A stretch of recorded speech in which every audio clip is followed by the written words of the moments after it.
բոլոր ուժերը ըստ էության հանդես են գալիս խաղաղության ռևիզիայի դիրքերից, ինչը այդ փաստի բերումով նշանակում է անխուսափելի պատերազմ, անխուսափելի, ընդ որում ընտրություններից շատ չանցած, մաքսիմալ աշնանը, անկախության հռչակագիրը, ընդ որում հրապարակային տեքստ է, ձեզնից յուրաքանչյուրը դա կարող է կարդալ, վերլուծել եւ կարող է անել նույնիսկ հրապարակային, դա ոչ թե անկախության հռչակագիր է, դա կոնֆլիկտի հռչակագիր է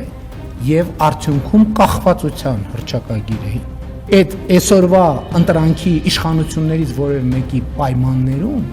ձեզ այս նույն գործունեության համար սպառնում է հաշմանդամություն առնվազն։ Դուք դա ինձնից լավ գիտեք եւ ես ձեզ բոլորիդ վերաբերվում եմ որպես մեր ընտրողի։ Դուք չեք կարող ուղղակի 2026 թվականի խորհրդարանական ընտրություններում մեր օգտին չքվեարկել, որովհետև հակառակ դեպքում դուք մինիմում մնալու եք անգործ, մաքսիմում ձեզ սպառնում է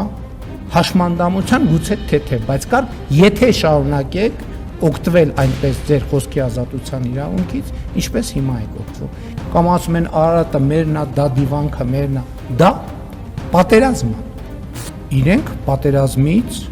շահելու են հետևյալը, որ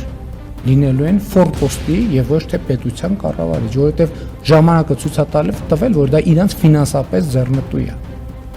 Իրանց ֆինանսապես ձեռնտու է։ Պահպանելու են